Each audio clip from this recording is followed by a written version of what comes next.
جیت چکے ہیں، مگر صدر مملکت ڈاکٹر عارف علوی نے انسداد بدعنوانی کے عالمی دن پر پیغام میں کہا ہے کہ پاکستان نے اقوام متحدہ کے انسداد بدعنوانی کے کنونشن سمیت دیگر بین الاقوامی کنونشنز پر عمل درآمد کے لیے کئی اقدامات کیے۔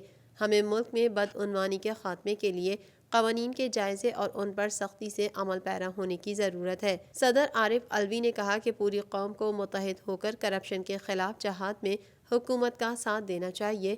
اس دن ہم اپنے نظام سے بدعنوانی کے خاتمے، شفافیت اور احتساب کے فروغ کے عزم کا اعادہ کرتے ہیں۔ بدعنوانی معیشت کے لیے تباہ کن اور ملک میں سماجی اور معاشی عدم توازن کا باعث ہے۔